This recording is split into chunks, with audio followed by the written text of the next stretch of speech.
A'udzubillahi minasyaitonirrajim. Bismillahirrahmanirrahim. Alhamdulillahirabbil alamin wassalatu wassalamu ala asyrafil anbiya'i wal mursalin wa ala alihi washabbihi ajmain. Assalamualaikum warahmatullahi wabarakatuh dan salam sejahtera. Alhamdulillah, selamat datang dan terima kasih kita ucapkan kepada tuan-puan yang sudi memakan masa untuk bersama dengan kami dalam program Sembang-Sembang SMB pada pagi ini. Saya Muhammad Zaki Haji Alwi bersama moderator anda. Dan topik yang kita kongsikan pada pagi ini cukup menarik ya. Kita ada penceramah jemputan daripada KWSP. Tajuknya pengeluaran KWSP, implikasi kepada dana persaraan anda. Baiklah, sebelum saya serahkan kepada penceramah sedikit makluman berkaitan dengan perjalanan program kita pada hari ini. Yang pertamanya, sekiranya terdapat persoalan atau topik yang dibincangkan, jadi sila hantarkan soalan tuan-puan di ruangan chat yang berada di Zoom. Dan sekiranya anda berada di FB Live, yang anda hantar di ruangan komen. Kami akan cuba menjawab soalan tuan-puan melalui chat. Dan sekiranya kita masih ada masa lagi, insyaAllah soalan terpilih akan dijawab oleh penceramah di akhir sesi nanti. Yang keduanya, ya, tuan-puan juga layak untuk menerima sijil penyertaan pada penghujung sesi dengan melengkapkan sedikit maklumat serta maklumat yang diminta melalui QR code dan juga link yang akan diberikan nanti. Baiklah, terima bersama kami di ujung sesi dan sedikit makluman berkaitan dengan penceramah kita, penceramah kita pada pagi ini, itu Puan Farizan, mula berkhidmat di KWSP sejak tahun 1991 dan kini beliau berkhidmat sebagai Ketua Seksyen Polisi Advisory Jabatan Pengurusan Strategi. Tanggungjawab beliau, utama beliau adalah untuk mengubal dasar-dasar atau polisi untuk menambah baik manfaat skim WSP bagi faedah persaraan kesemua ahli di KWSP. Beliau juga bertanggungjawab untuk membekalkan input kepada kerajaan bagi pengubalan dasar mengenal perlindungan keuangan pada usia tua. Di samping itu, Puan Fariza juga aktif dalam menjalankan program komunikasi kepada ahli dan pihak berkepentingan untuk meningkatkan kesedaran di kalangan ahli terhadap manfaat skim KWSP, kepentingan perancangan kewangan atau merancang persaraan dan isu-isu berkaitan persaraan.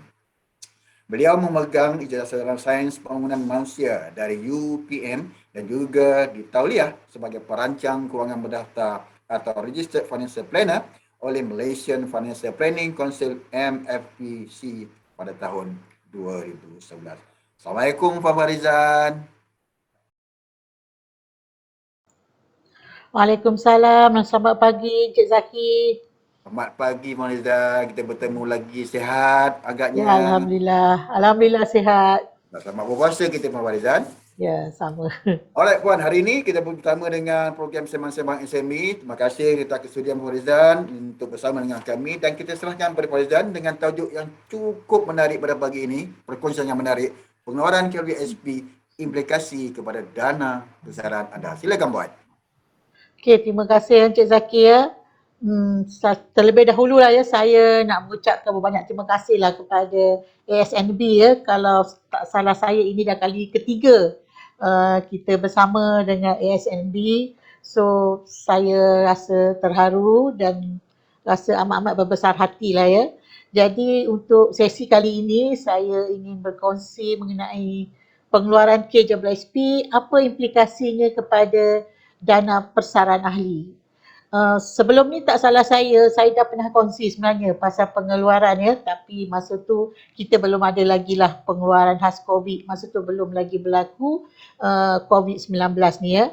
Jadi kita nak beri penjelasan balik, bagi penerangan balik akan pengeluaran KWSP, apa manfaatnya dan apa kesannya ya kepada dana persaraan kita. Okey, sebelum tu saya just nak recap semula lah ya untuk kita sama-sama memahami apakah peranan sebenar KWSP tu. So sebenarnya KWSP ni ditubuhkan pada tahun 1951, bulan Oktober 1951.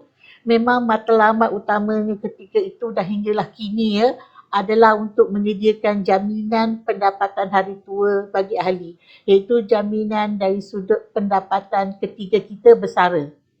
Itu sebenarnya matlamat utama dia. Jadi dia sebenarnya apabila kita bersara dengan simpanan KWSP yang kita kumpul sejak kita mula bekerja tu, sehinggalah kita bersara pada usia, ada orang bekerja sampai 55 tahun, ada yang bekerja sampai 60 tahun dan ada yang bekerja lebih daripada 60 tahun, kita akan menggunakan simpanan KWSP tersebutlah sebagai gantian pendapatan kita untuk membayari sara hidup kita selama kita bersara tersebut sehinggalah akhir hayat kita, ya. Jadi ahli utama KWSP adalah mereka yang bekerja dalam sektor swasta, sektor formal, ya, dalam sektor swasta dan juga pekerja tidak berpencen di sektor awam. Jadi ini bermakna mana-mana rakyat Malaysia kalau mereka tidak ada dalam sektor awam, tidak ada manfaat pencen, sepatutnya mereka mempunyai simpanan KWSP sebagai gantian pendapatan mereka untuk hari tua mereka, ya. Jadi sekali lagi saya pergi kepada objektif skim KWSP yang utama tadi, ya. Satu, sebagai gantian pendapatan. Yang keduanya, kita nak galakkan ahli KWSP ni bila membuat pengeluaran ataupun bila mencapai umur 55 tahun, 60 tahun, bila layak untuk membuat pengeluaran ke semua simpanan, kita ingin menggalakkan semua ahli kita janganlah keluar secara sekaligus. Keluarlah secara berkala supaya sebab dia sebagai gantian pendapatan kan biar kita ada pendapatan setiap bulan.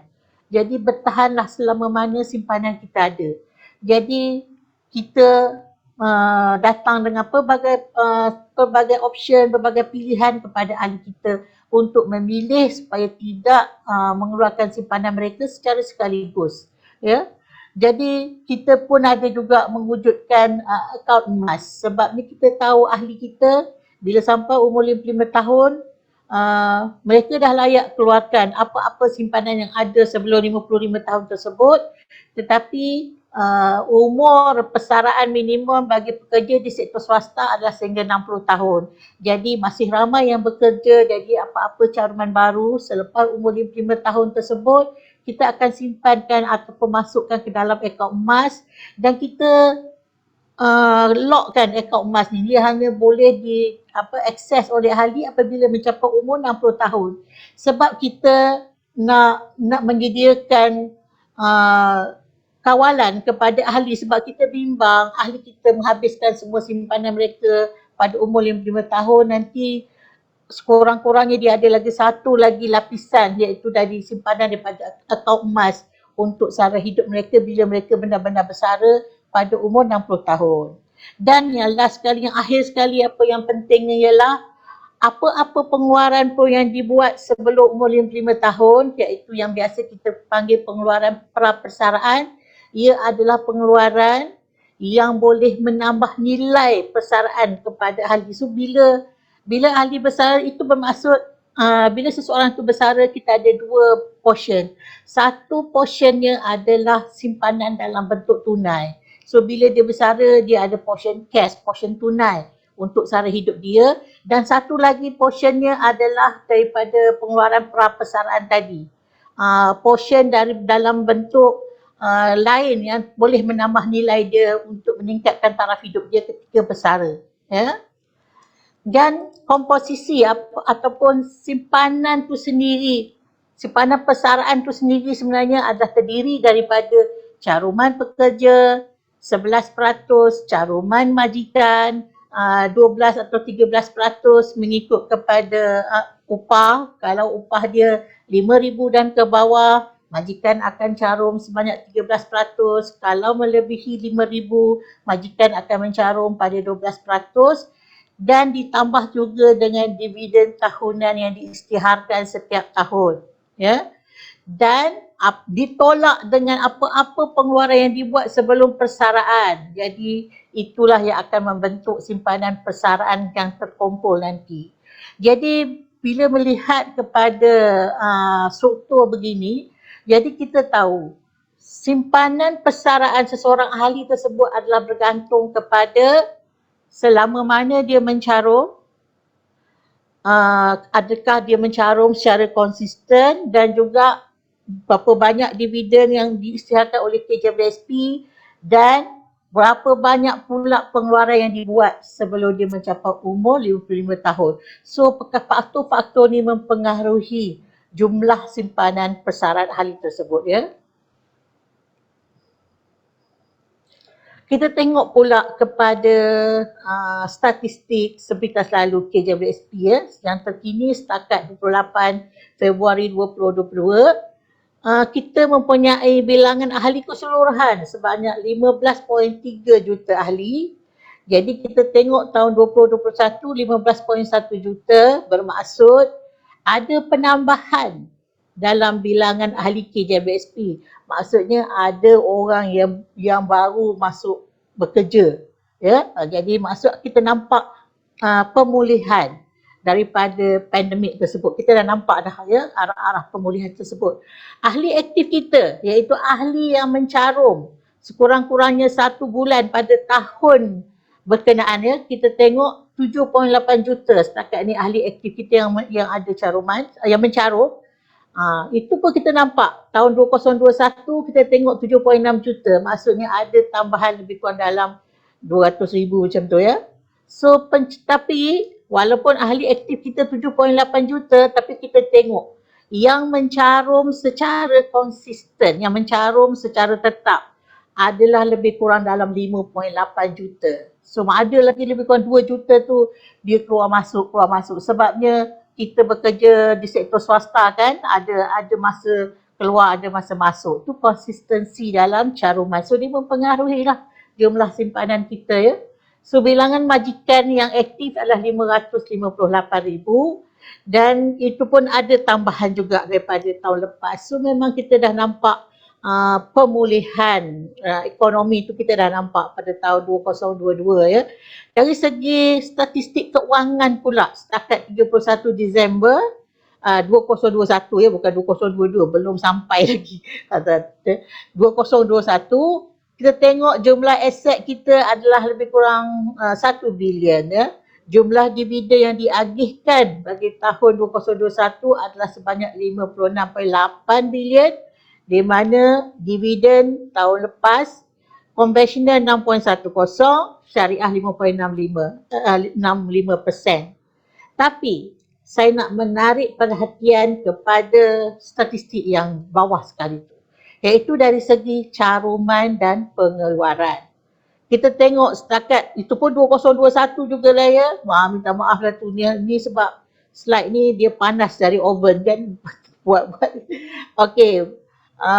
Caruman dan pengeluaran. Kita tengok kepada jumlah caruman ya yang diterima pada tahun lepas 2021 ya, pada tahun lepas jumlah caruman 78.7 bilion, tetapi kita tengok kepada jumlah pengeluaran sebanyak 124.4 bilion.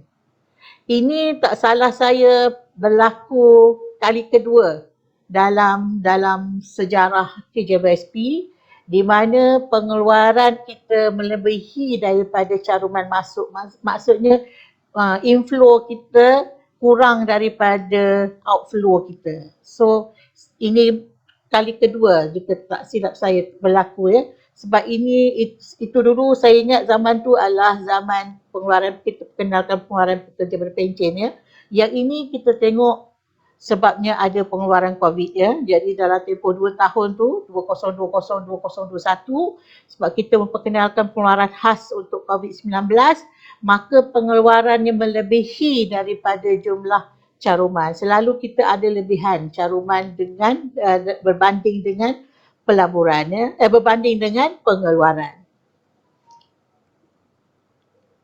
Saya masuk sedikit kepada pengeluaran KJWSP. Ini sepintas lalu saya ingin menunjukkan secara snapshot pengeluaran skim KJWSP bagi ahli yang berumur di bawah 55 tahun dari segi struktur akaun dan juga pengeluaran. So, adalah jelas ya pengeluaran macam tadi saya sebutkan, pengeluaran yang kita benarkan adalah pengeluaran-pengeluaran yang boleh menambah nilai simpanan kepada ahli yang ada berkaitan dengan persaraan. Umpamanya, saya terus pergi kepada pengeluaran daripada akaun 2 ya. Katalah pengeluaran pendidikan. Kenapa KJBSP membenarkan pengeluaran pendidikan?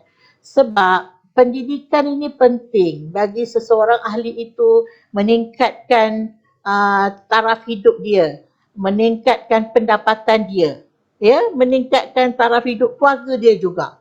Jadi kita benarkan pendidikan, ahli keluarkan untuk diri dia dan juga untuk anak dan isteri dia dan ibu bapa dia.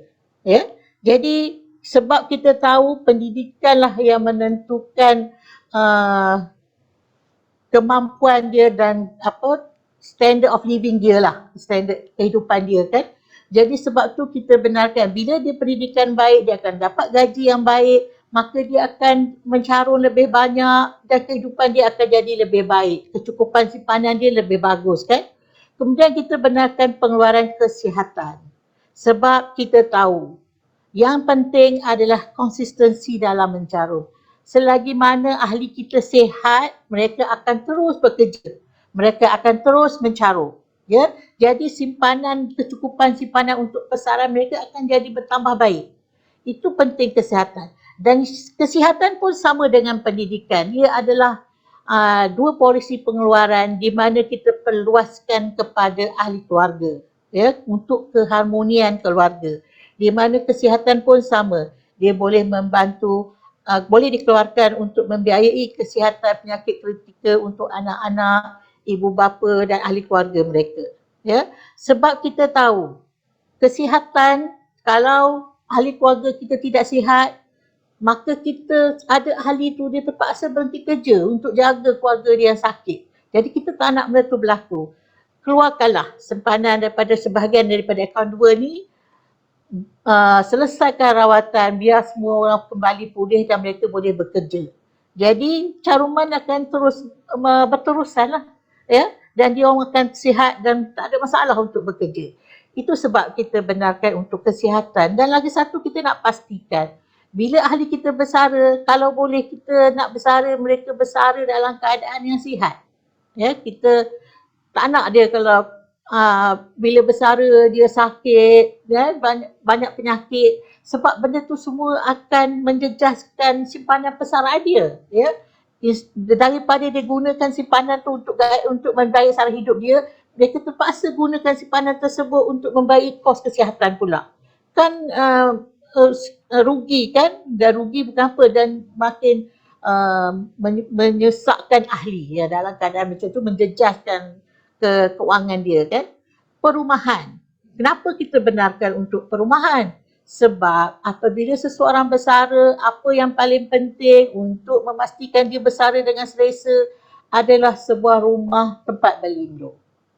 Kita nak dia bersara dengan mempunyai rumah yang selesa untuk dia dan keluarga dia. Sebab tu kita benarkan untuk perumahan.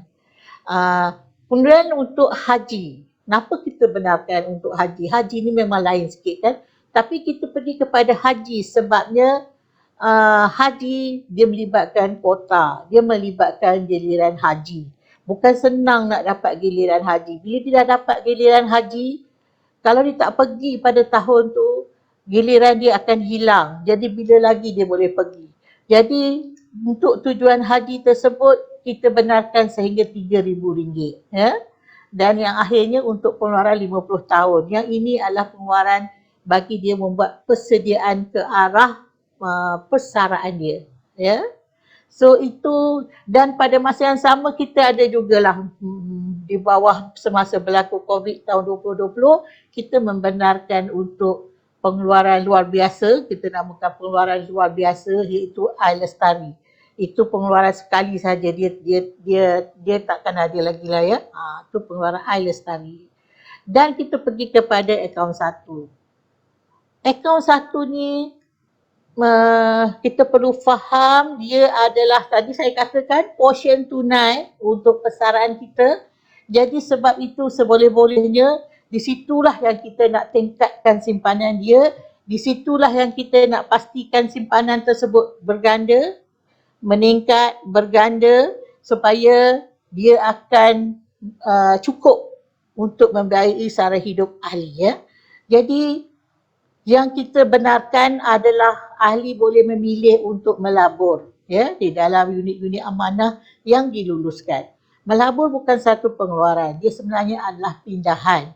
Disebabkan dia pindahkan sebahagian simpanan dari akaun satu ke unit amanah tersebut, so bila mereka menjualkan pelaburan mereka tersebut, duit tersebut mestilah dikembalikan semula ke dalam akaun satu jika dia belum berumur 55 tahun.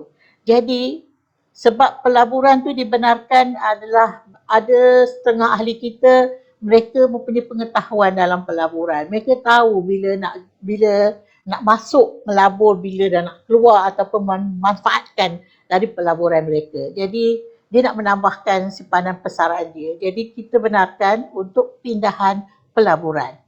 Tapi masa COVID, kita turut membenarkan pengeluaran khas iaitu ICNAR. Ya, ini juga satu pengeluaran luar biasa, pengeluaran one off sahaja ya. Nanti saya terangkan sedikit. Selain daripada perkara tersebut, ia adalah kita benarkan daripada kedua-dua akaun tersebut, dia boleh akses kepada dua-dua akaun, adalah pengeluaran melebihi 1 juta dan pengeluaran khas juga masa COVID, iCitra dan juga yang baru sekali yang kita namakan pengeluaran khas, nama khas dia pengeluaran khas ya. So itu yang kita rangkumi bagi ahli di bawah umur 55 tahun. Dan yang di bawah tu adalah pengeluaran kesemua simpanan ya. Dia boleh untuk hilang upaya, dia boleh kematian, meninggalkan negara dan pengeluaran pekerja berpencen. Kalau kaki tangan sektor awam, 3 tahun pertama dia wajib mencarum kepada KJBSP, tapi selepas 3 tahun mereka akan diletakkan dalam taraf berpencen. Jadi di situ mereka boleh membuat pengeluaran pekerja berpencen ya. Setakat ni boleh saya tidak terlalu laju ya. So di sini saya nak menyentuh sedikit mengenai pengeluaran khas pada bagi COVID-19 ya. Setakat ni kita dah memperkenalkan 4 pengeluaran khas bagi tujuan COVID. Yang pertama iLestari pada April 2020 hingga Mac 2021, yang ini daripada akaun 2 yang kita benarkan pengeluaran sehingga RM5,000 dengan bayaran secara bulanan. Kemudian Januari hingga Disember 2021 kita perkenalkan pula ICNAR, pengeluaran daripada akaun 1. Yang ini kita pecahkan kepada 2 kategori, ya, satu kategori A yang mempunyai simpanan RM100,000 ke bawah sehingga RM10,000 pengeluaran boleh dikeluarkan, dan kategori B 10% daripada simpanan sehingga RM60,000 iaitu maksimum RM60,000 dan kita bayar secara berperingkat. iCitra pula kita perkenalkan pada Julai 2021 hingga Februari 2022. Yang ini kita memanfaatkan kedua-dua akaun 1 dan akaun 2 dengan keutamaan pengeluaran daripada akaun 2 dahulu kerana tak cukup baru ambil daripada akaun 1. Yang ini kita benarkan sehingga RM5,000 dan bayaran dibuat secara berperingkat. Dan yang terkini sekali yang kita baru perkenalkan, kita mula membuka permohonan awal pada 1 April 2022 ni, dan sehingga kita buka sebulan untuk permohonan iaitu hingga 30 April 2022 ni pun sama, kita manfaatkan akaun 2 dan akaun 1 dengan keutamaan pengeluaran diambil daripada akaun 2 dahulu. Pengeluaran adalah sehingga RM10,000 tertakluk kepada baki simpanan, dan yang ini kita membuat bayaran sekaligus. Kita bayar sekali terus lump sum ya. Pengeluaran khas, serba sedikit mengenai pengeluaran khas. Tetapi untuk makluman ya, pada 1 hari bulan April dan 2 hari bulan April tu, semasa kita mula buka, dah ramai ahli yang masuk dalam portal dan dah buat permohonan ya, memang dah ramai. Pengeluaran khas, tujuan dia untuk membantu ahli menampung komitmen keuangan mereka dalam menghadapi cabaran COVID-19 ya. Tapi sekarang mulai 1 April kita dah masuk ke fasa endemik ya. Semua perniagaan dah boleh dibuka, dah keadaan macam dah hampir pulih sepenuhnya ya. Jadi kita harap ini adalah pengeluaran yang terakhir lah ya bagi tujuan COVID-19 ni. Dia terbuka kepada semua ahli kita yang berumur di bawah 55 tahun, iaitu ada lebih kurang 12.6 juta orang.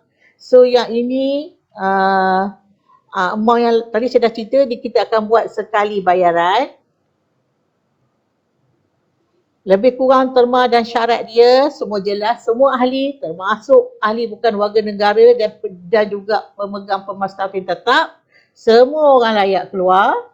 Ya, boleh sehingga RM10,000, tapi pengeluaran minimum dia RM50 dan mesti mengekalkan baki minimum sebanyak RM100 dalam akaun satu. Yang ini adalah syarat daripada semua tiga-tiga pengeluaran sebelum tadi pun yang keluar daripada akaun satu tu semua kita syaratkan mestilah dikekalkan sekurang-kurangnya RM100. Sebab kita tak nak ahli sebenarnya kehilangan keistimewaan menjadi ahli KJWSP. Sebenarnya menjadi ahli KJWSP ada banyak keistimewaan dan ada banyak kelebihan. Walaupun you ada RM100 ke di dalam akaun KJWSP, walaupun you ada RM10 di dalam akaun KJWSP, sekiranya berlaku kematian, sebelum 60 tahun, ahli selagi mana ada simpanan, mereka waris mereka layak mendapat bantuan kematian sebanyak RM2,500. Sebab itu kita berusaha untuk kekalkan ahli kita tak maulah sampai dia kosong, pengeluaran simpanan dalam KJWSP dia kosong, ya. Begitu juga kalau mereka hilang upaya, ya, hilang pekerjaan disebabkan oleh hilang upaya, mereka juga akan dapat bantuan sehingga RM5,000, ya. Jadi itu antara manfaat menjadi ahli KJWSP yang kita ingin ahli kita nikmatilah, ya. Kemudian yang lain saya rasa tak ada masalah, semua dah arif dah pasal pengeluaran ni. Yang penting lagi pasal tadi tu adalah penggantian, ya. Penggantian. Ramai kita baca dalam Facebook, yang keluar dalam Twitter, yang bertanya kenapa perlu ganti, ya, kenapa perlu ganti simpanan, ya, IC. Apa-apa yang keluar daripada akaun satu, kita nak ganti semula tu bukan sebab apa, ya. Sebab nak ganti semula sebab kita nak pastikan ahli tidak hilang simpanan persaraan mereka tersebut. Kita nak bina semula simpanan persaraan mereka itu dengan cepat, ya. Nanti saya terangkan di belakang apa rasional kita di sebalik perkara tersebut, ya. Ini tadi saya dah jelaskan tadi dah, ya, keutamaan dari segi pengeluaran. Ini tadi tempoh permohonan dan tempoh bayaran. InsyaAllah kita akan mula bayar mulai 20 April hingga 20 Mei, ya. Jadi ramai yang dah mohon, besok dah boleh buat semakan, tetapi perlu tahu bayaran sebab yang kita buka awal untuk permohonan sebab kita tahu ramai yang nak mohon, kan. Jadi sebab tu kita bagi permohonan awal, tapi tidak semesti you mohon 1 hari bulan you akan dapat bayaran 2 ke 3 hari bulan, ya. Sebab kita dah beritahu dari awal kita akan mula memproses dan membuat bayaran insya-Allah mulai 20 April 2022. Penggantian. Apa-apa tadi saya dah sebut, apa-apa pengeluaran yang menggunakan simpanan akaun satu perlulah diganti semula. Sebab tadi saya dah beritahukan pelaburan pun bukan pengeluaran, dia hanya pindahan. Kalau dia nak jual pelaburan pun dia kena masuk balik dekat akaun satu, sebab itu akaun satu adalah portion tunai kita bila bersara. Jadi bila kita benarkan pengeluaran bawah iSinar, jadi ataupun apa lagi pengeluaran bawah iCitra yang menggunakan akaun satu, kena kembalikanlah balik, ya, kena isi balik pada portion yang dikeluarkan tersebut. Sebab apa yang penting kita nak pastikan tadi, simpanan persaraan tu kita kumpul dengan cepat dan tak nak hilangkan manfaat gandaan dia. Sebenarnya simpanan di KJWSP ni dia sedang berganda ni. Dia sedang berganda dengan compounding dividend, ya. So bila kita keluarkan duit tu, jadi dia telah menjejaskan compounding effect dia, ya. Jadi sebab tu kalau ada caruman baru yang masuk, kita akan kreditkan ke dalam akaun satu dahulu sehingga dia dah cukup amount yang diganti balik amount yang telah dikeluarkan dari akaun satu dan baru kita agihkan semula kepada akaun 2 ya, 30% ke akaun 2. Cuma dia berbeza sedikit untuk pengeluaran khas ya, di mana pengeluaran khas apa-apa amount yang dikeluarkan di bawah pengeluaran khas, katalah dikeluarkan 10,000, mungkin 10,000 tersebut ada akses kepada akaun 2. Ya, mungkin dalam 10,000 tersebut 3,000-nya akaun 2, 7,000-nya akaun 1. Jadi pengeluaran 10,000. Jadi 10,000 perlu diganti semula. Dia berbeza sedikit dengan iCitra dengan iSinar tadi ya, dia akan ambil akaun 1. Tapi dan selain pada itu dia ada tambahan pula, tambahan 20% lagi daripada apa-apa amount pengeluaran tu yang akan ditambah untuk dikembalikan ke dalam akaun 1. Sebab simpanan persaran ahli dah semakin kurang ya, semakin kurang sebab kita dah benarkan 3 pengeluaran sebelum ni kan. Ni dah pengeluaran kali keempat. Jadi kita perlu bina semula, perlu tingkatkan simpanan persaran dia.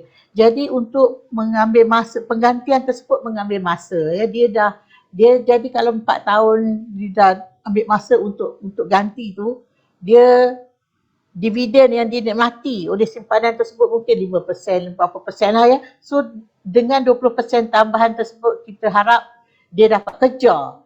Sepatutnya dia dapat dividen hari tu tapi dia dah hilang dividen tersebut, kita cover balik dengan 20% tersebut ya. Jadi supaya bila dalam 4 ke 5 tahun akan datang simpanan dia tu dah habis balik ya. Itu sebenarnya tujuan dia. Nanti saya jelaskan lagi kenapa. Ini dari segi kelayakan ya, kita tengok MIA ni untuk pengeluaran khas ya. MIA ni dia menggunakan sepenuhnya akaun 2. Sebab kelayakan pengeluaran 10,000 tetapi simpanan dalam akaun 2 dia dah ada 15,000. So 10,000 tu akan diambil daripada akaun 2. Jadi kita tengok Adli pula. Dia sebahagian simpanan dia dalam akaun 2 dia ada 3,150 tapi akaun 1 ada 12,000. So 10,000 layak keluar tapi keutamaan diambil daripada akaun 2 dahulu, maka 3,150 tu dia keluarkan daripada akaun 2, selebihnya diambil daripada akaun 1. Dan kalau SARA pula dia ada RM150 je di dalam akaun 2. So sama juga cara tadi, kita akan ambil selebihnya daripada akaun 1 dan kita tengok Puteri pula dia ada kosong dalam akaun 2 tapi dia ada dalam akaun 1 RM165, maka minimum pengeluaran 100 mesti dikekalkan, RM50 minimum pengeluaran, tapi dia melebihi daripada RM65 melebihi 50, maka dia layaklah keluarkan semua RM65. So yang Adam tadi sebab dia tidak mencapai RM150, maka dia tidak layak. Itu bagi yang belum membuat pengeluaran, bolehlah layari portal kami ni. Hanya melalui portal ni kita boleh memohon pengeluaran untuk pengeluaran khas ya. Okey, sekarang kita pergi kepada apakah implikasi pengeluaran yang dibuat ni ke atas simpanan persaran ahli. Sebenarnya dah lama dah. Kita tengok amount yang telah dikeluarkan ya di bawah pengeluaran khas sebelum pengeluaran khas yang baru ni lah. Bawah iLestari, iSinar dan iCitra tahun 2020, iLestari amount yang telah dikeluarkan oleh ahli di bawah iLestari adalah sebanyak 20.8 bilion. Banyak tu ya, sebenarnya 20.8 bilion telah dikeluarkan di bawah iLestari sahaja oleh 5.3 juta ahli. Tapi apa yang saya nak kongsi adalah pecahan pemohon. Cuba tengok daripada 5.3 juta ahli yang memohon iLestari tersebut, 83%-nya adalah Melayu Bumiputera, iaitu termasuk orang Melayu dan Bumiputera Sabah dan Sarawak. 9% sahaja kaum Cina dan 7% sahaja kaum India. Dan kita tengok pula kepada iSinar. Pengeluaran daripada akaun 1 tersebut, 58.8 bilion yang telah dikeluarkan, yang dikeluarkan ni adalah simpanan persaraan. Sepatutnya menjadi gantian pendapatan kita bila bersara. 6.6 juta orang keluar sebab ini dia dia ambil daripada akaun satu kan, semua orang ada duit dalam akaun satu kan. So 6.6 juta ahli telah buat pengeluaran. Tapi ingat ini yang di bawah 55 tahun, sebenarnya ada 12.6 juta. Tapi maksudnya separuh daripada mereka yang membuat pengeluaran. Ada lagi separuh dia tak keluarkan pun 6.6 juta.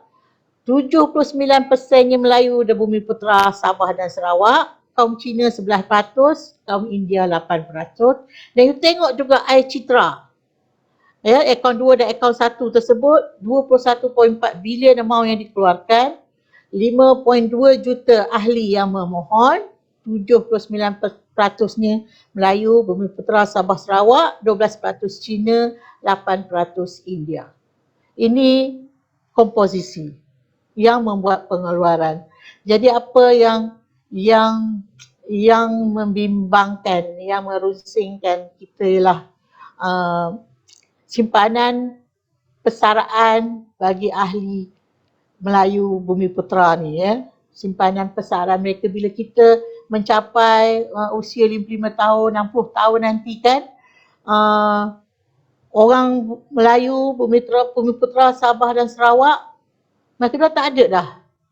Ada tu memang dah zero pun. Disebabkan bukan zero lah, near zero. Hampir kosong sebab kita syaratkan RM100 tadi. Jadi itu sebenarnya yang membimbangkan pihak KJWSP sebab kita risau, kita dah semakin menghampiri negara tua, ahli kita pula dah semakin terhakis duit dia. Jadi terutamanya golongan orang Melayu Bumiputera. Tambah pula, jadi sebab tu saya datang ke sesi ni kan, sebab sesi ni kan ramai majoriti kita adalah orang Melayu dan Bumiputera kan. Jadi saya nak tuan-tuan dan puan-puan ambil maklum lah mengenai perkara ni kan.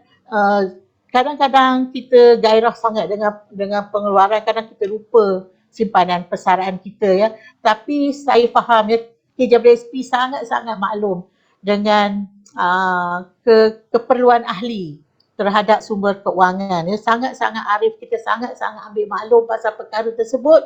Sebab tu bukannya 1 sampai 4 pengeluaran yang telah kita benarkan Cuma bila dah pergi kepada pengeluaran khas ni, sebab 1, 2, 3 tadi dah banyak sangat dah habis. 3 pengeluaran tadi saja dah 101 bilion. Yang dikeluarkan tak sampai pun 2 tahun. Cuba bayangkan, sebanyak itu kita nak kumpul dalam 2 tahun, tak dapat.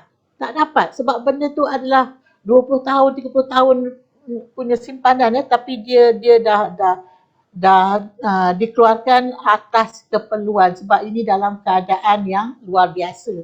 Jadi apa yang telah berlaku sebab dia memerlukan tindakan yang luar biasa, maka kita pun telah benarkan pengeluaran, maka sekarang adalah masa untuk kita repair semula, untuk kita pulih balik simpanan persaraan mereka. Jadi sebab tu kita terpaksa mengambil jalan contoh menggunakan tambahan 20%. Jadi ahli kan janganlah ingat bila kata tambahan 20% tu macam penalty, macam kena denda ke apa, tak. Ingat tu duit kita sendiri, duit kita. Dia bukannya penalty ke apa. Tambahan tu sebenarnya kita nak beri keutamaan kepada simpanan persaraan tu, Tapi itulah macam mana. Mungkin kita perlu sama-sama mengkaji perkara ni lah Kenapa Bumiputera Melayu yang ramai buat pengeluaran manakala kaum Cina dan India tidak buat pengeluaran? Adakah dari segi keperluan lain ataupun adakah mereka lebih mempunyai literasi ataupun celik kewangan yang lebih tinggi? Dia tahu ini simpanan persaraan, jadi kalau tak ada jalan lain baru dia orang keluarkan atau macam mana. So benda tu masih kita akan kaji KJWSP akan mengkaji dengan lebih dalam lah mengenai perkara ini kesannya daripada pengeluaran tersebut kita tengok kepada ahli kita ya.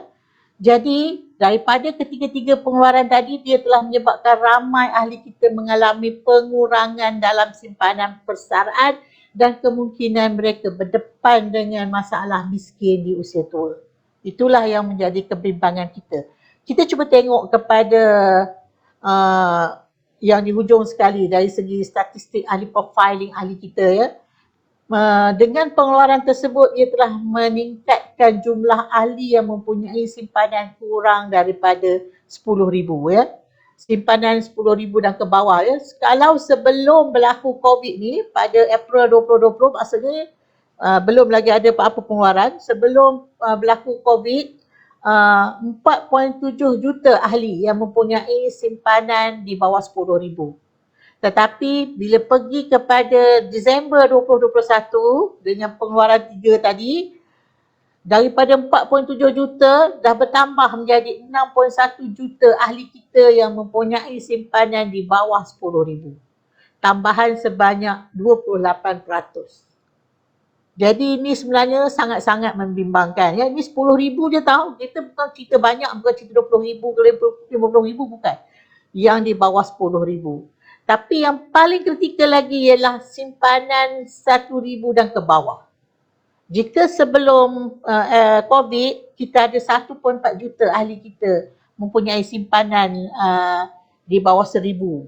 Tapi dia naik, bertambah ahli yang simpanan di bawah 1,000 jadi 2.6 juta. Tambahan sebanyak 86%. Jadi ramai kan ahli kita yang mempunyai simpanan. So cuba bayangkan 6.1 juta tambah jadi campur lagi dengan ni kan. Jadi half daripada ahli kita yang mempunyai simpanan di bawah 10,000 ya. Jadi ini sangat-sangat membimbangkan. Macam mana kita nak kejar balik, nak cover balik apa-apa amount yang dikeluarkan tersebut ya. Kemudian yang berada di tahap kritikal tadi kita boleh kata 50% lah kita boleh cakap ya. Jadi satu daripada dua ahli kita mempunyai simpanan di bawah 10,000 tu. Ya. Dan 74% pula daripada mereka tu adalah ahli Bumiputera. So daripada 100 orang, 74 orangnya Bumiputera. Jadi itu sangat-sangat membimbangkan kan. Dan kita tengok juga, kalau 10,000 tu lah, 10,000 katalah dia bersara dengan 10,000 pada umur 55 tahun tu, 10,000 tu dia boleh memberikan pendapatan selama RM42 je sebulan selama 20 tahun. Kita andaikan dia tak keluarkan lump sum, dia guna 10,000 tu dispreadkan kepada 20 tahun, RM40 je sebulan. So cukup ke untuk sara hidup dengan RM42 sebulan? Tak sampai pun RM50 ya. Jadi itu betapa rendahnya amount yang 10,000. Jadi bayangkan 6.1 juta ahli kita mempunyai, kalau ditukarkan kepada gantian pendapatan ketika bersara hanya ada RM42 je sebulan ya. Kita ada perkenalkan simpanan asas ya, sebagai kita KJPSP pun nak tahu ahli kita. Kita ada menetapkan ahli kalau boleh kita nak dia mempunyai minimum sekurang-kurangnya 240,000 pada umur 55 tahun. Sebab 240,000 tu dia boleh memberikan pendapatan RM1,000 sebulan selama 20 tahun. Maksudnya dari umur 55 hingga 75 tahun. Sebab 75 tahun adalah purata jangka hayat. Jadi kalau nakkan 1,000 sebulan, perlu ada 240,000 pada umur 55 tahun tersebut ya. Tapi kita tengok yang mempunyai simpanan asas, ahli aktif, ahli yang ada caruman tu, kita tengok setakat Disember 2021 hanya 27% sahaja yang capai simpanan asas. Sebab kita unjurkan dia mengikut umur ya, kita ada assumption dia, kita tahu. So ada lebih kurang 27% daripada 100 orang ahli aktif tu, 27 orang aja yang capai 240,000. Sebenarnya 240,000 tu 1,000 je sebulan. So bayangkan Yang selebih lagi tu 73 orang 73 orang lagi tu, ahli daripada 100 orang, 73 orang tu di bawah 1000. Mungkin 200, mungkin 500 ya. Jadi 1000 tu sebenarnya cuba bayangkan kalau kita hari ni kita dapat pendapatan bulanan kita 1000 tu apalah sangat yang boleh dibuat. Makan hanya mungkin makan sajalah cukup untuk seorang. Ya. Dan kita tengok pada ahli keseluruhan pula semua ahli kita termasuk yang tak aktif, yang tak aktif, yang tak mencarum tu. Keseluruhan ahli kita hanya 17% sahaja yang capai 240,000 tu nanti.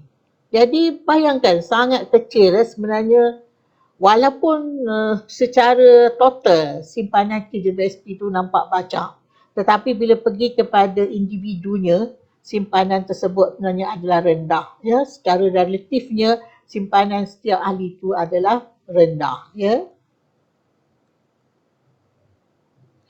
Implikasi kita tengok tadi ni tadi ada rumusan tadilah ya, tiga yang mempunyai simpanan rendah.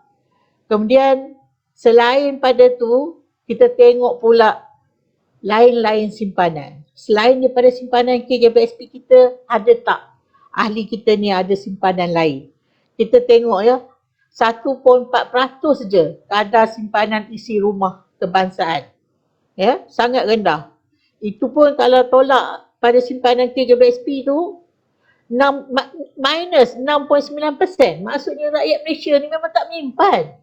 Jadi mungkin itu sebabnya bila berlaku situasi luar biasa, bila berlaku bencana, bila berlaku apa-apalah ya yang mendesak, rakyat akan kembali kepada KJBSP sebab mungkin kebanyakan ahli kita kebanyakannya bergantung kepada simpanan persaraan, simpanan KJBSP ya, untuk segalanya. Jadi itu sebabnya mereka terlalu bergantung sepenuhnya pada KJBSP. Jadi sebab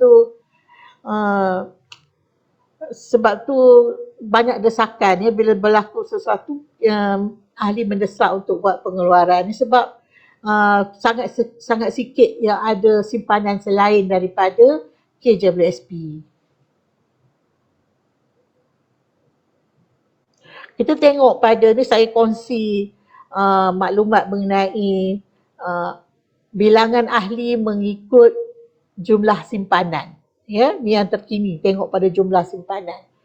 Tadi saya beritahu kita ada 12.6 juta ahli kita bawah 55 tahun. Simpanan yang di bawah 50,000, 71% simpanan mempunyai simpanan di bawah 50,000. Maksudnya dia boleh 20,000, dia boleh 10,000 termasuk yang 10,000 dengan 1,000 tadilah ya. 71% simpanan mereka di bawah 50,000 ya. Kalau ahli berumur 54 tahun pula, maksudnya tahun lepas dia berumur 54 tahun, tahun ni dia dah layak buat pengeluaran semua simpanan. 257,000 ataupun 54% daripada mereka yang layak buat pengeluaran pada tahun ini, simpanan mereka di bawah 50,000. So satu daripada dua orang yang buat pengeluaran tahun ni, simpanan keseluruhan mereka di bawah 50,000. So bila dapat 50,000 ni, berapa lama you rasa bertahan? Sekejap sangat kan? Banyak keperluan kan? Ada hutang, anak-anak kahwin, ada masalah kesihatan, ada nak baki rumah, ada banyak benda ya. Tapi kerana sebenarnya kita kena ingat, sedangkan matlamatnya simpanan KJBSP ni sepatutnya jadi gantian pendapatan kita. Kita dah tak bekerja, so pendapat simpanan KJBSP ni lah yang sepatutnya beri kita jadi sumber keuangan kita setiap bulan pula ya, untuk sepanjang hayat kita. Ini tadi saya dah sentuh dah tadi. Simpanan rendah sebab gaji atau upah yang rendah. Kita tengok ni yang terkini setakat 31 Mac 2022. Kita tengok kepada data ahli kita yang saya cakap tadi kan, ahli yang aktif mencarum. Maksudnya dia ada caruman kan. Kita ada lebih kurang 7.18 juta ahli yang aktif mencarum.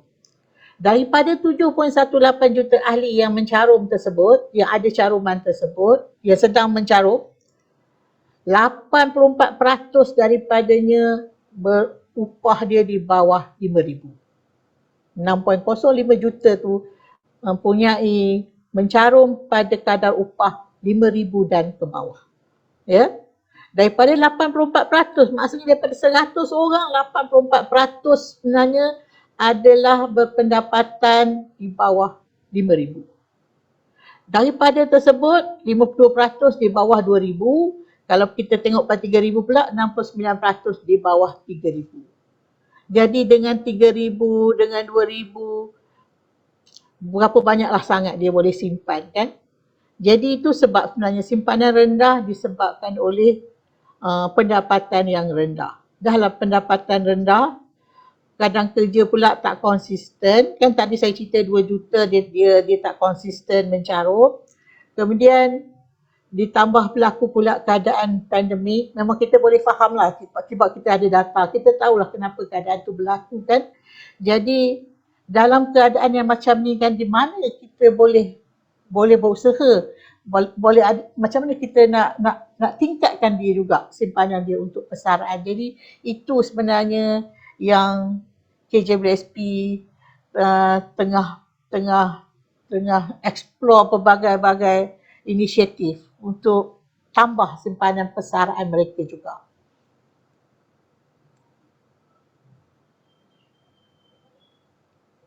Kita tengok pada purata simpanan ya.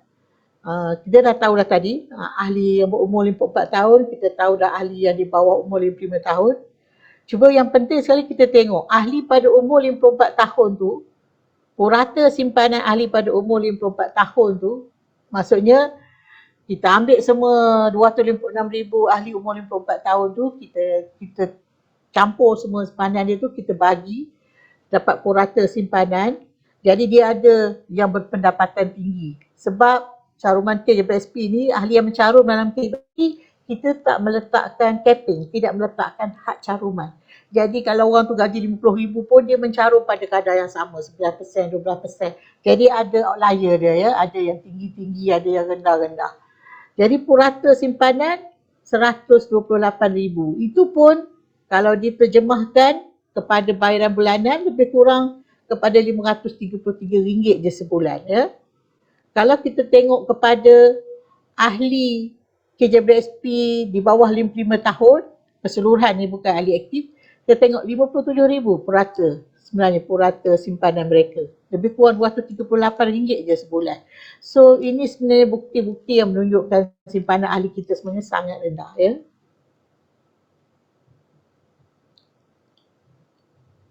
Kita tengok dekat sini pula, saya nak bagi contoh. Ada orang kata sejuta tu dah sangat banyak. Simpanan sejuta tu dah sangat banyak.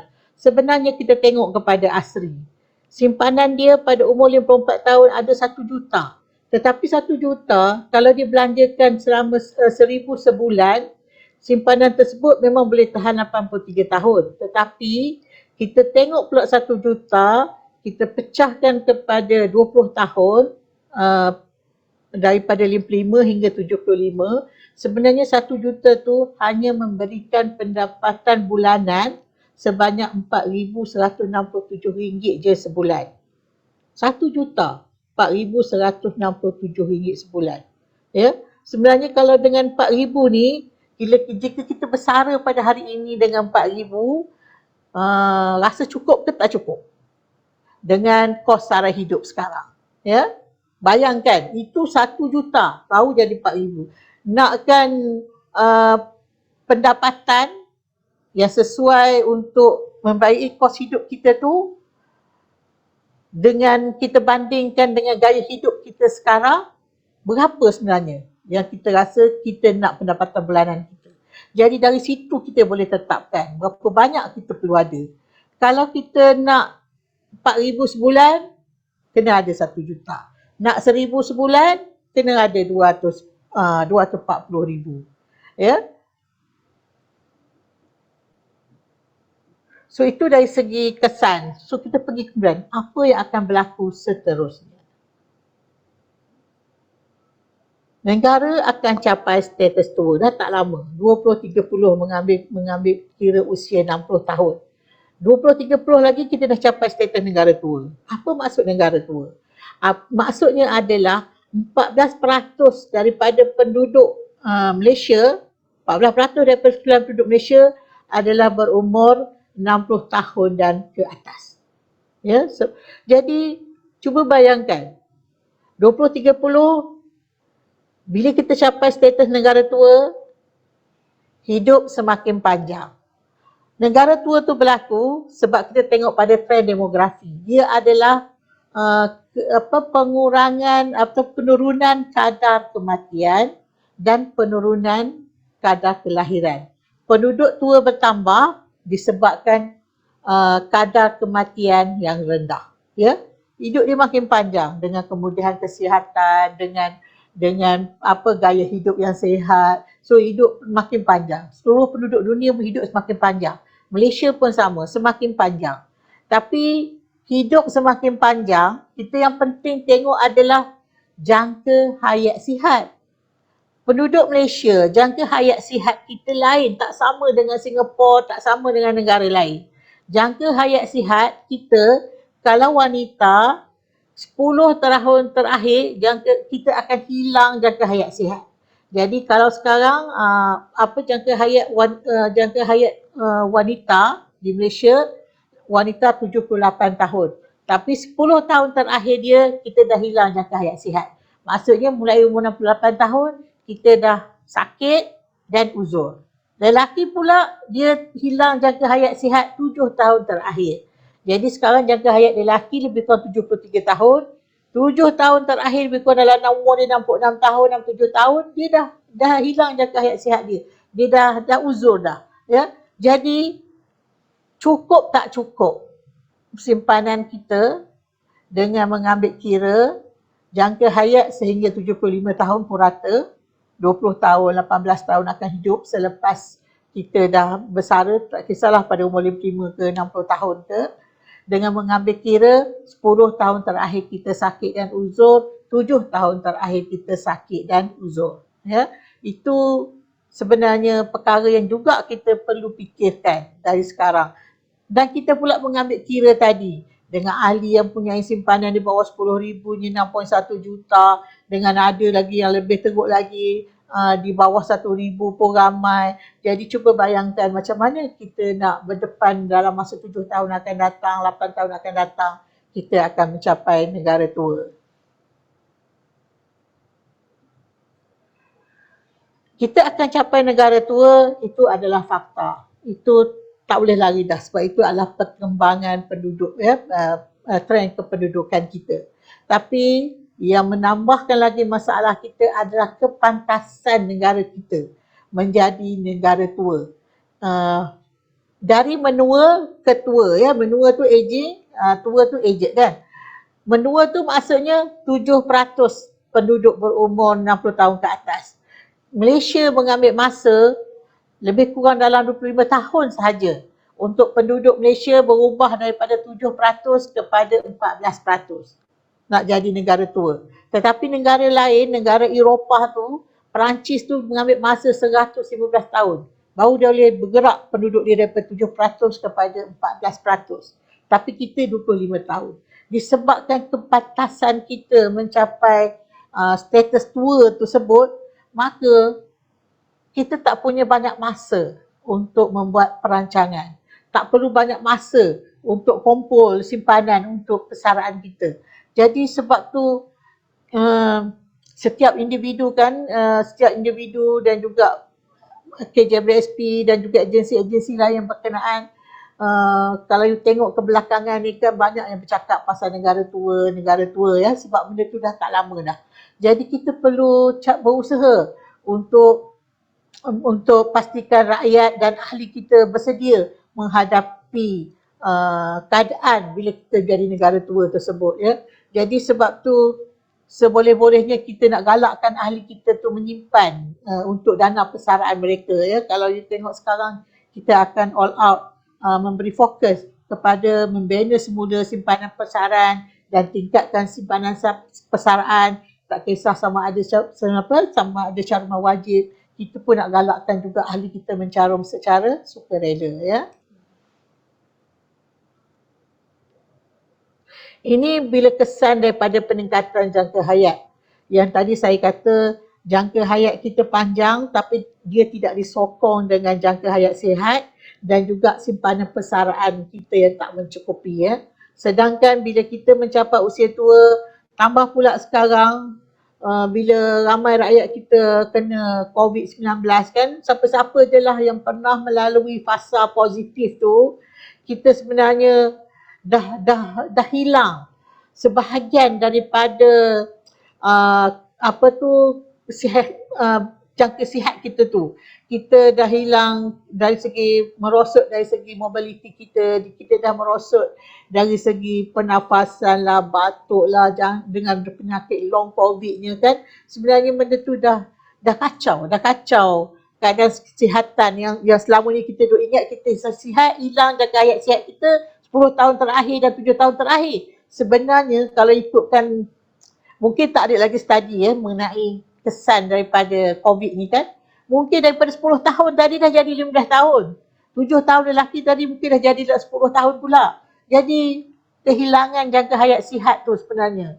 Sebab itu mempengaruhi kecukupan simpanan persaraan kita. Sebab terutama orang pekerja swasta. Ya, pekerja swasta kita tak macam pekerja berpencen. Ya, kerajaan tanggung kemudahan kesihatan dia kan. Kalau macam kaki tangan sektor awam, sektor swasta, kita kena bayar sendiri. Jadi nak tak nak kita terpaksa gunakan simpanan persaraan kita. Ya, jadi itu sebab kesihatan memberi kesan kepada kecukupan simpanan persaraan seseorang ahli itu.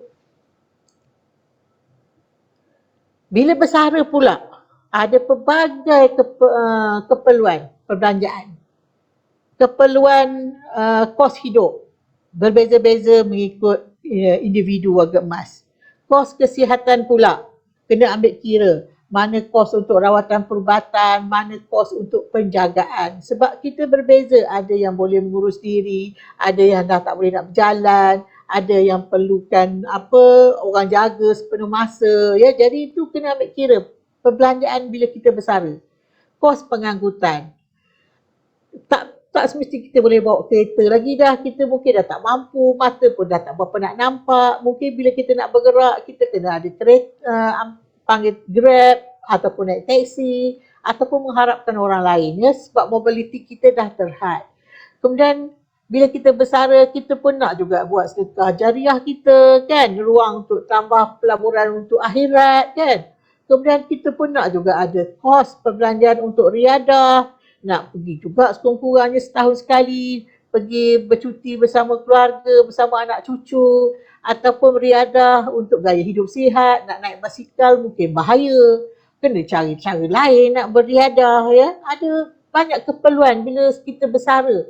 Jadi kita kena tanya balik diri kita, cukupkah simpanan kita sekarang ni, ya, untuk bayari sara hidup kita yang hidup 15 ke 12 tahun, 20 tahun selepas kita bersara, dengan 10 tahun atau 7 tahun terakhir kita sakit atau uzur, dan ada tak orang boleh jaga kita, ada tak ahli keluarga kita yang boleh bagi pendapatan pada kita, kan? Ada tak kita sumber pendapatan lain selain daripada KJBSP? Cukup dah ke? ASB kita juga cukup dah ke? Simpanan tabung haji kita juga. So benda-benda tu semua kita kena tanya bila seseorang tu bersara. Tapi berdasarkan data tadi, kebanyakannya bila nak bersara semuanya nak mengharapkan duit KJBSP, kan. Yelah, kita tak boleh cakap apa juga. Simpanan rendah, pendapatan rendah, ya. Dia mengharapkan potongan wajib tersebutlah, ya, untuk sebahagian pembiayaan mereka.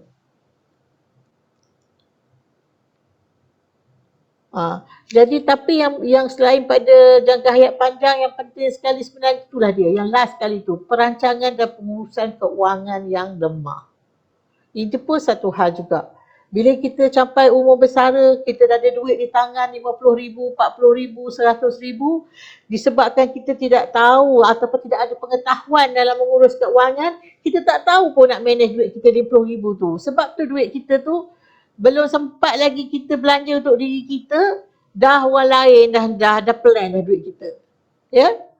Sempat tengok je dalam tu, oh bila sampai umur 55 tahun, oh saya ada 60,000 rupanya. Sampai je 60,000 tu, umur 55 tahun, dah keluar, 3 hari je nampak dalam slip tu. Lepas tu tak nampak dah. Dah tinggal kosong dah. Ya? Sebab masalah satu lagi kita adalah kelemahan kita dalam merancang dan mengurus persaraan kita, simpanan persaraan kita. Ya? Apa yang perlu kita lakukan? Kita tengok pada jangka hayat cycle kitaran hidup kita ni. Fasa pengumpulan ada antara umur 20 ke 60 tahun. Itu pun kita ambil kira umur minimum, umur persaraan minimum. Fasa pengumpulan ada 40 tahun. Tapi fasa untuk penggunaan ada 20 tahun. 60 ke 75 ataupun 55 ke 75. Itu fasa penggunaan. Dengan ketiga fasa pengumpulan, ada banyak intervensi masa tu. Nak berkahwin lah, nak beli kereta lah, nak ada anak lah, nak urusan rumah, liability banyak. Jadi bayangkan, bermula daripada gaji yang kecil, kita nak mengumpul. Bila kita bersara pada umur 55 ke 60 tahun tu, masa tu kos hidup dah tinggi. Kos hidup tinggi ya. Jadi itu yang wujudkan isu simpanan tidak cukup. Ya, simpanan tak cukup. Cara mudah, tadi saya dah cerita tadi ya, kalau nak 5,000 kena ada 1.2 juta, nak 2,000 kena ada 480,000. Yang ini kita tahu inilah matlamat kita. Berapa banyak kita nak guna untuk bila kita bersara kan. Tapi kita tengok pula kepada realitinya sebenarnya. KJBSP dan juga Social Wellbeing Research Center SWRC yang satu kursi endowed fund, EPF endowed fund di UM, kita datang dengan belanjawanku. Ya, belanjawanku ni adalah satu reference budget. Dia melihat kepada berapa banyak dibelanjakan oleh isi rumah, ya, kategori isi rumah. Mereka telah membuat kajian di 12 bandar, maksudnya di semua negeri. Tengok kepada Lembah Kelang, Johor Bahru, Georgetown, sampailah Sabah, Sarawak, Seremban, Melaka. Dia melihat kepada perbelanjaan. Dia tak tengok pada pendapatan. Dia melihat kepada perbelanjaan. Bagi isi rumah di negeri-negeri, di bandar-bandar dalam negeri berkenaan. Kita tengok perbelanjaan tahun 2021 bagi orang bujang yang mengguna pengangkutan awam di Lembah Kelang, dia berbelanja sebulan RM1,900 sebulan. Itu dia naik public transport. Kalau dia ada kereta, perbelanjaan dia adalah RM2,570 sebulan. Kalau dia warga emas, dia berbelanja di Lembah Kelang, warga emas bujang, single, dia duduk seorang je. RM2,490 sebulan. Dan kalau dia warga emas pasangan, perbelanjaan dia adalah RM3,170 sebulan. Jadi cuba bayang, warga emas bujang sekarang, hari ini di Lembah Kelang RM2,490. Kita tengok, RM2,490. Nak RM2,000 kena ada RM480,000. Jadi nak 2,490 lebih kurang kena ada dalam 500,000 ataupun 550,000. Baru kita boleh berbelanja RM2,490 sebulan. Cukup tak cukup simpanan kita? Ini sekarang. Katalah saya nak akan bersara sampai umur 60 tahun, mungkin 10 tahun akan datang. Bukan lagi 2,490 kalau saya single. Mungkin pada masa tu 3,500 dah. Ya, sebab kos hidup tu naik. Kan? Jadi tambah pula dekat Lembah Kelang, paling rendah sekali, tengoklah paling rendah sekali. Dekat Kuantan, dekat Alustar, 1,990. Paling rendah sekali. Jadi, kalau siapa-siapa rasa nak bersara, tempat yang kos hidupnya lebih rendah, mungkin boleh memilih Alustar, Kedah, ya, kos dia jauh lebih rendah. Dia balik kampung. Kalau orang Kedah boleh balik kampung, jangan duduk Lembah Kelang. Ya, dengan kos hidup yang macam tu, perbelanjaan macam tu. So itulah gunanya reference budget untuk belanjawan tu, untuk orang melihat perbandingan. Kita tak tengok pendapatan, kita tengok berapa dia belanjakan. So untuk dapat dengan figure-figure ni, mereka memang membuat temu duga bersemuka dengan dia ada fokus group dia ya untuk dapat figure-figure ni. Jadi ini kita jadikan sebagai benchmark untuk tengok berapa banyak yang kita perlukan untuk kita bersara kelak ya. Cuba bayangkan dengan jumlah ni.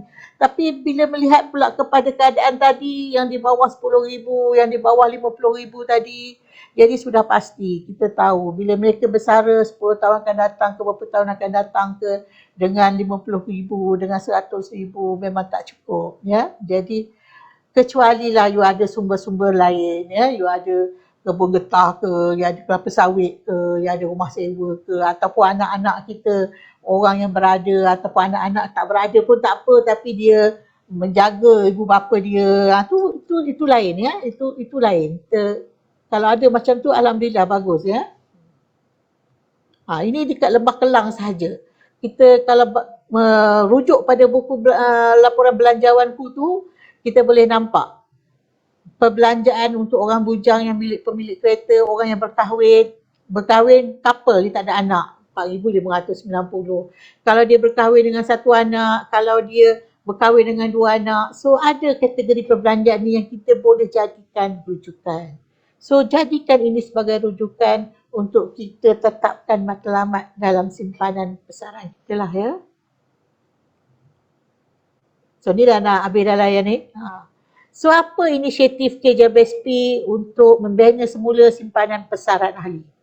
Jadi kita nak galakkan ahli kita mencarum secara sukarela. Sama ada insentif ataupun tanpa insentif. Kalau yang ada insentif adalah seperti Aisaraan ataupun Aisuri. Aisuri dah ditukar nama ya kepada Kasih Suri Keluarga Malaysia ya. So kita tengok untuk kita galakkan orang yang bekerja dalam sektor tidak formal masuk dalam Aisaraan, letaklah apa-apa, mencarumlah ikut kemampuan bila-bila masa, kerajaan akan bagi insentif 15% daripada caruman tertakluk kepada maksimum RM250 setahun. Kemudian kalau orang tu suri rumah untuk golongan rentan yang suri rumah yang berdaftar di bawah pengkalan data IKASI, dia letak RM5, kerajaan letak RM5, kerajaan bagi RM40. Letak RM60 je setahun, pada tahun tu letak RM60 je. Kerajaan akan bagi insentif RM480 setahun. Ya, untuk golongan yang golongan wanita yang berdaftar bawah pengkalan data IKASI. Ini ada insentif, dua ni ada insentif. Kemudian untuk pekerja pula, macam kita yang ada majikan, memang kerja kita sektor formal, saya mencarum wajib di KJBSP, ada majikan, kita boleh pilih. Selain daripada caruman wajib 11%, 12% ataupun 13% tadi, pekerja ataupun majikan ataupun kedua-duanya, kita boleh memilih mencarum melebihi kadar berkanun tu pada bila-bila masa. Tapi potongannya akan dibuat oleh majikan terus masuk ke dalam KJBSP. Jadi umpama saya boleh pilih, saya bukan boleh pilih, saya memang dah pilih pun dari awal lagi saya dah pilih. Saya mencarum lebih daripada 11% untuk bahagian saya, share kerja saya. Saya mencarum 15% bila gaji hutang kurang sedikit lebih ni saya carum 18%. Saya ikut kita boleh tukar pun bila masa kita boleh tukar, nak adjust perbelanjaan kita kan. So kita boleh mencarum lebih kadar berkanun tersebut ya. Majikan pun, ada majikan dia mencarum lebih daripada 12%. Sebenarnya majikan dia boleh mendapat pelepasan cukai bagi mencaruman ni sehingga 19%. Dia boleh mencarum untuk pekerja dia, ya. Tu boleh mencarum lebih kadar berkanun. Kemudian katalah caruman sendiri pula. Saya ni ada majikan. Selain daripada saya buat potongan tadi, mencarum lebih kadar berkanun, Tapi katalah saya dapat bonus pada tahun berkenaan tu, saya dapat bonus 30,000 ataupun saya dapat bonus 10,000. Saya boleh lagi letak sendiri, caruman sendiri. Saya carum pula sendiri. Saya carum 5,000 lagi. Saya nak masuk dalam KJBSP pun boleh. So ada banyak ruang, tapi yang apa yang caruman sendiri semua ni, Aisaraan, Aisuri ataupun Kasih Suri Keluarga Malaysia ni, dia tidak boleh melebihi 60,000 setahun. Campur semua total tu tak boleh lebih daripada 60,000 setahun. Ini kelebihan gandaan dividen.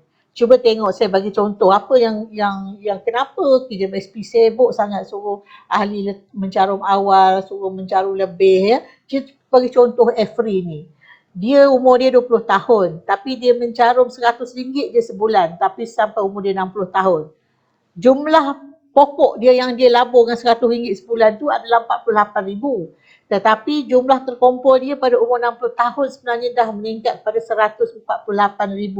So itu dengan andaian dapat dividen ataupun pulangan 5% setahun. Itulah efek compounding. Ya. Tengok Razak tu. Dia lambat sikit mula. Dia baru mula umur 40 tahun. Dia mencarum lebih. Bukan 100. Dia mencarum lebih. RM200 sebulan sampai umur 60 tahun. Tapi sebab dia tempoh dia pendek sikit, total dia pun 48,000 juga. Sama 48,000 pada umur 60 tu. Tetapi dia dapat 81,000 je. Sebab compounding effect dia kurang. Dia hanya untuk tempoh 20 tahun je. Itu compounding effect ya. Syahrul pun macam tu. Mula menyimpan lagi lambat umur 50 tahun. Letak RM800 sebulan. Sampai umur 60. 10 tahun je. Total dia, jumlah keseluruhan dia letak 96,000. Tapi jumlah terkumpul dia pun baru 124,000. Jadi itulah manfaat menyimpan lebih awal. Ya, jadi tempoh untuk compounding panjang. Jadi dia akan, simpanan tu akan berganda dengan lebih banyak. Sebenarnya kelebihan inilah sebenarnya simpanan di KJBSP. Kenapa kadang-kadang orang ahli tak sedar? Tiba-tiba je bila masa berlaku COVID baru pergi tengok statement. Rupanya banyak simpanan saya di KJBSP. Sebab dia mencarum daripada masa dia mula bekerja awal. So compounding effect tersebut, walaupun simpanan caruman tu rendah, tapi compounding effect tu telah meningkatkan jumlah simpanan dia. Ya. Ini cara nak pelbagaikan sumber persaraan lah. Ya, macam-macam kita boleh buat ya untuk selain daripada simpanan di KJBSP. Sebenarnya KJBSP sendiri pun kita nak galakkan ahli kita mempelbagaikan tempat menyimpan, dan bila bersara pula dia boleh dapat dari pelbagai sumber pendapatan dia, bukan daripada KJBSP saja.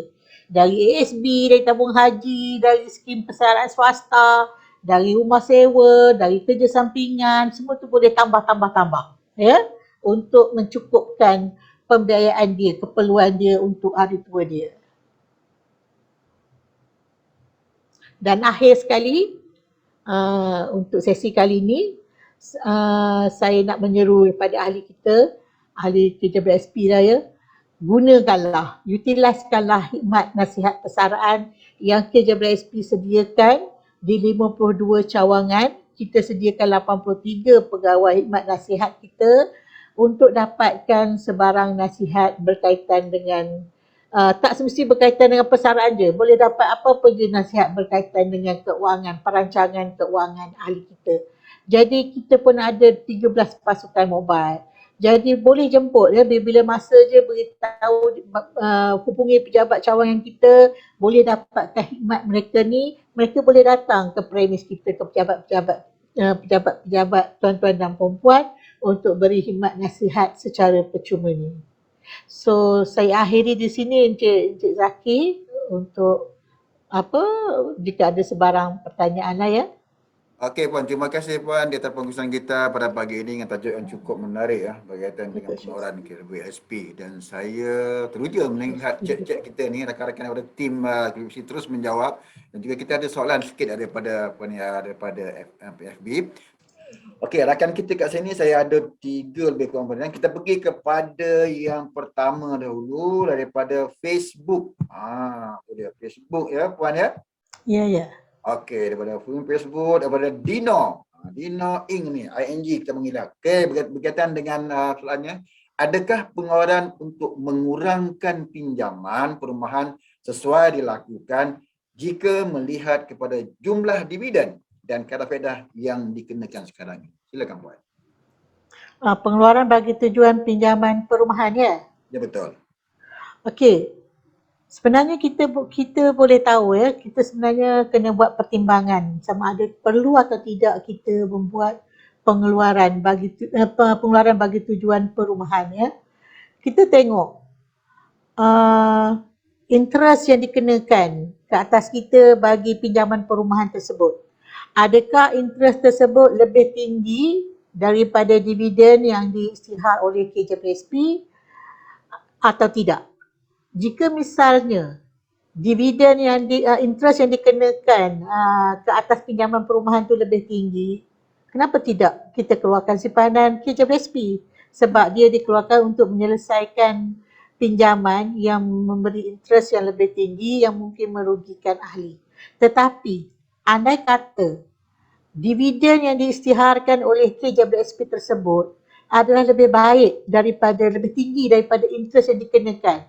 Sebab ada juga kita yang membuat pinjaman perumahan, kita dapat interest yang lebih rendah.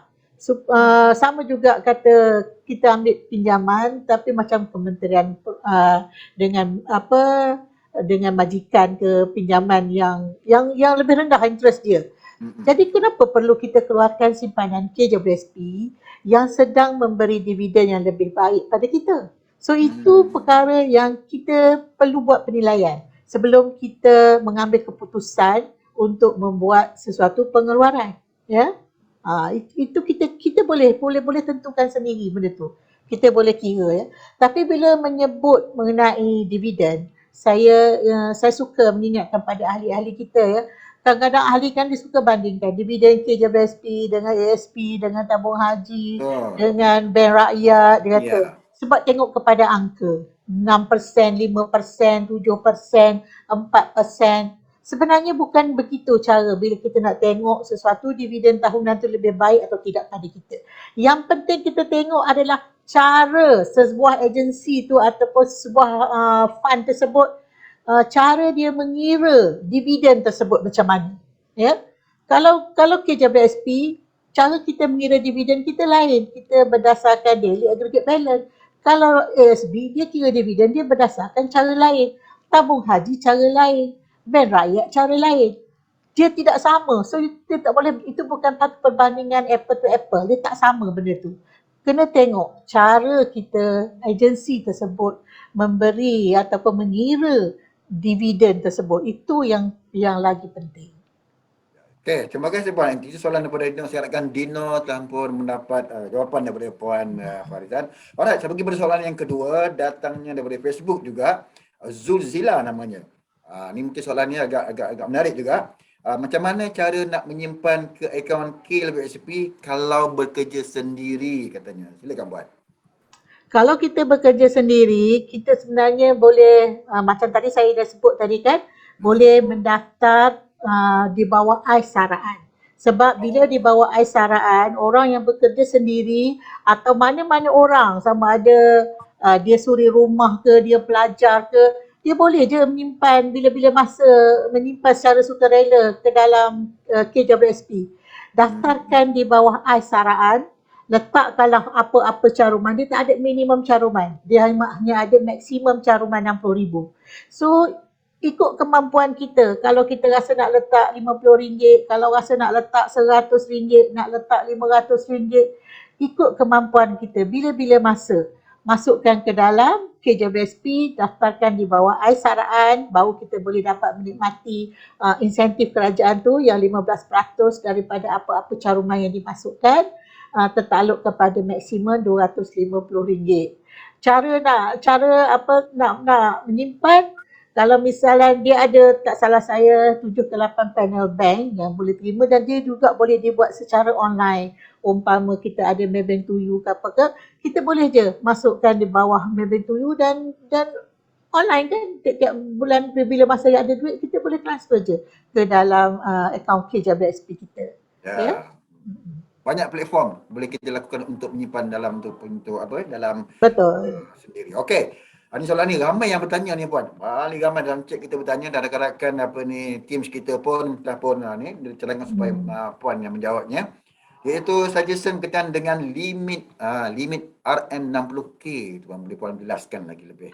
Okey, tadi pun saya dalam masa tengah promo-promo tadi saya sempat jugalah scroll kan soalan chat ni. Saya nampaklah saya baca soalan daripada Encik Nazim ya. Selain tu ada beberapa orang saya baca pasal soalan tu lah ya, pertanyaan tu lah kan. Betul-betul. Sebenarnya kita sebelum tahun 2013 kita tak ada limit pun. Kalau siapa-siapa nak masuk mencarum secara sukarela, kita tak ada limit pun. Dia nak letak 100,000, dia nak letak, tak ada limit pun. Tapi kita dah benarkan sebelum tu lagi ya untuk mencarum secara sukarela. Tapi apa berlaku sebelum 2013? Ada berlaku beberapa insiden ya di mana ahli tu letak terlalu berlebihan. Ada yang letak 200,000 seminggu, tiap-tiap minggu 200,000.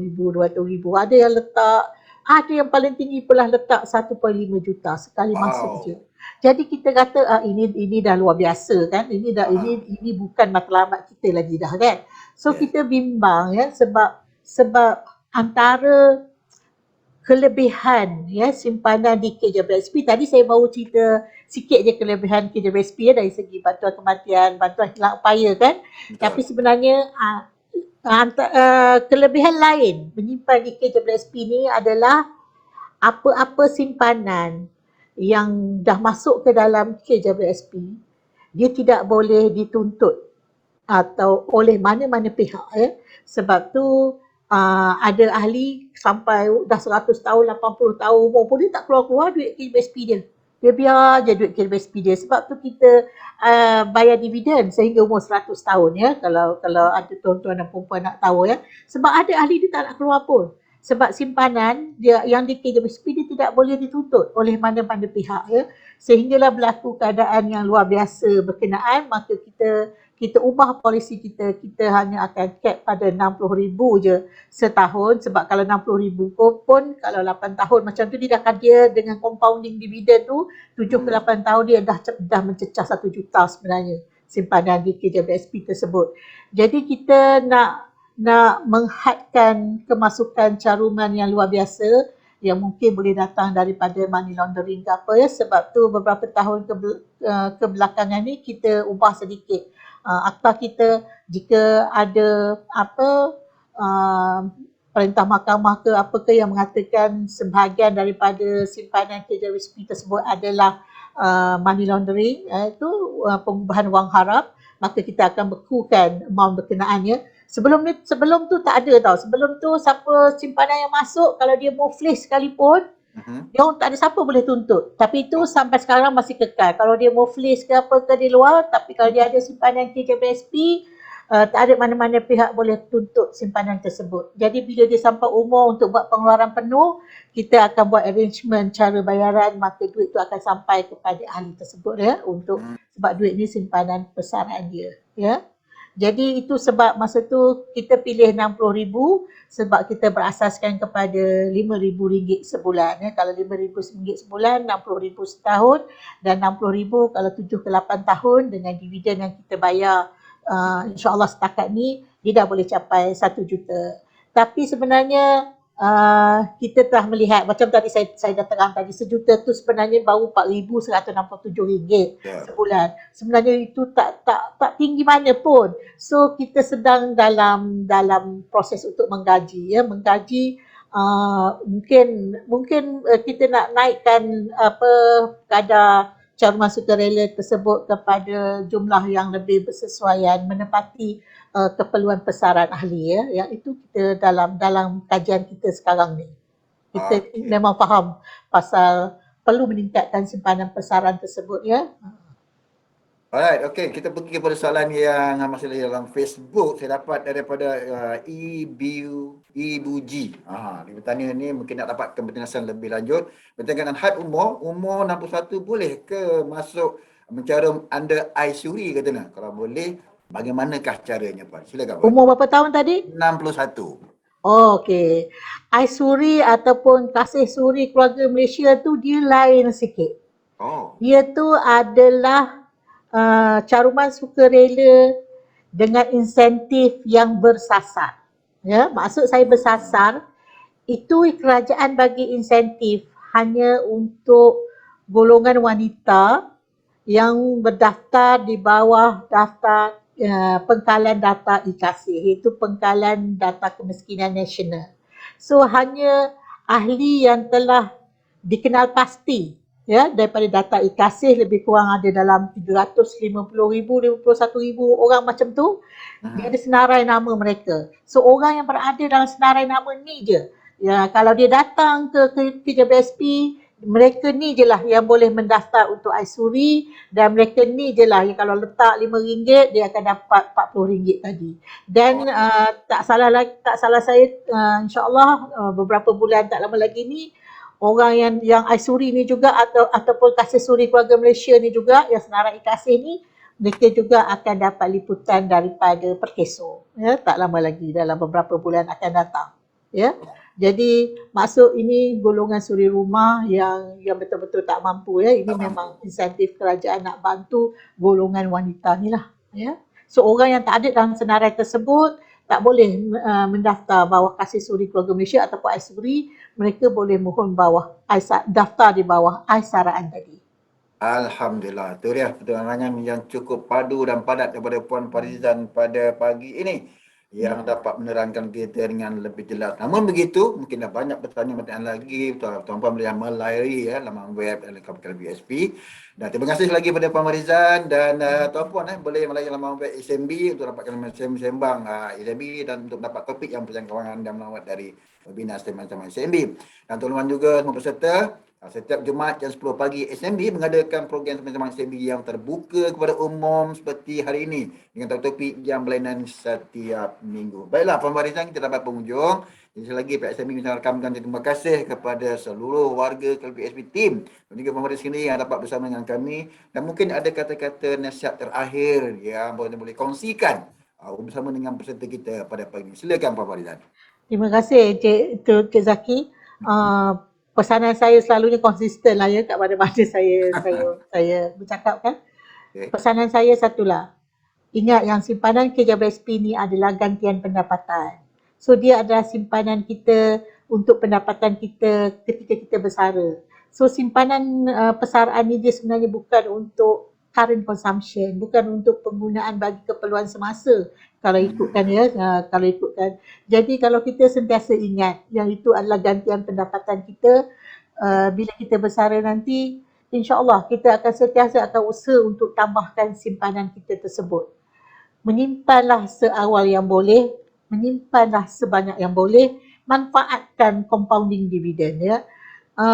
KJBSP sentiasa berusaha untuk memberikan pulangan dividen yang terbaik untuk ahli-ahli dia ya, berdasarkan kepada risiko-risiko pelaburan yang berpatutan ya. Kita sentiasa cuba bagi pulangan yang terbaik. Dan mungkin pesanan yang ketiga, buatlah simpanan sukarela, menyimpanlah lebih daripada caruman berkanun, sebab kadang-kadang kos hidup kita tidak tahu ya, apa berlaku di masa depan kita tidak tahu ya. Sebab kalau misalnya sekarang kita hilang pekerjaan, kita berlaku COVID ke apa ke, sekurang-kurangnya tubuh badan kita masih sihat, kita masih ada kudrat, kita masih lagi boleh berusaha cari pendapatan. Tapi kalau bila kita dah berusia, bila kita dah bersara, bila kita tak ada pendapatan, badan pula tidak sihat, kudrat dah tak ada seperti dulu, kita sukar mencari sumber pendapatan lain ya. Jadi bila berlaku dalam keadaan tu, kita kena ingat persaraan kita, tanggungjawab kita. Persaraan, jangan kita nak mengharap pada bantuan orang, nak mengharap pada bantuan kerajaan, nak mengharap bantuan pada anak-anak, nak berharap pada ahli keluarga. Sebab dalam situasi sekarang, anak-anak sendiri pun dia nak hidup dia orang sendiri pun dia tak mampu nak cukup duit nak urus. Kan macam mana nanti bila kita tua dengan ada anak-anak lagi ya, sebab kita berada dalam keadaan sandwich generation ya. Jadi ingat tu, persaraan kita tanggungjawab kita. So kita berusahalah untuk menyimpan untuk hari tua kita, ya. Kita, orang selalu kata simpanan KJBSP nanti kalau simpan banyak-banyak entahkan pasti entahkan orang lain yang guna duit saya. Jangan, sekarang ni macam itulah dulu cakap, tapi sekarang sebenarnya tak. Jangka hayatkan panjang, tiba-tiba bila kita bersara tengok tak ada apa di kita untuk persaraan kita. Jadi kalau boleh tanam dalam diri kita, macam mana tempat saya pergi, bila kita bersara, biarlah kita bersara secara bermaruah. Apa maksud bersara secara bermaruah? Bila kita bersara, kita mampu berdikari, kita tidak perlu mengharapkan orang lain, terutama dari segi keuangan, maka kita akan rasa kita boleh bersara dengan selesa, bersara dengan bermaruah, bersara dengan kita boleh buat apa yang kita inginkan dan melalui kehidupan yang lebih bermakna. Itu saja. Oh, InsyaAllah. Terima Panjang kasih. pula pesanan saya je kan. Tapi panjang, padu, padat je yang kita nak. Ya. Dan dia berbusuk. Dan terima kasih kepada Puan Farizan. Terima kasih kepada seluruh tim WSP dapat bersama dengan kita pada pagi ini. Satu program yang cukup menarik. Walaupun dapat ramai yang nak bertanya, masih ramai lagi nak bertanya betul-betul insyaAllah berkaitan dengan WSP. Tapi kita kengkangan masa hari ini hari Jumaat kan Puan kan. Tapi tak apa. Dan kita harapkan kita akan ada lagi sesi bersama dengan kita satu hari nanti. Kita akan cuba anjurkan dan insyaAllah bagi saya lagi, bagi pihak ASMB merakam penjutaan terima kasih banyak-banyak kepada Puan Farizan dan juga tim. Dan terima kasih juga kepada anda yang dapat bersama bersama kami pada pagi ini. Dan adakah peserta yang telah berjaya menangani sesi pop quiz dan memberikan detail yang melengkapi kepada tim kami, anda layak untuk menerima hadiah bawa cerita Enggo dan akan saya emailkan kepada anda. Pada sekali lagi PSMB mohon maaf bagi saya PMB, saya mohon maaf dari atas kekurangan berlaku sepanjang bagi menjalankan, dan insyaAllah jika dapat berjumpa di lain waktu dan di lain sesi. Dan terima kasih banyak masa lagi pada Puan Farizan sekali lagi yang telah berkongsi kita pada pagi ini. Cukup menarik, cukup padat dan cukup padu. Banyak pertanyaan tapi pekan daya masa mencemburui kita. Dan sama kita di luar sana, kita menjaga diri, kita masih lagi cuba bertarung dengan COVID-19 dan juga kita masih berada lagi dalam bulan yang mulia ini. Jadi kita ucapkan selamat berpuasa kepada seluruh warga dan kita akan berjumpa di lain waktu. Sekian. Assalamualaikum warahmatullahi wabarakatuh. Terima kasih. Waalaikumsalam. Terima kasih semua. Terima kasih.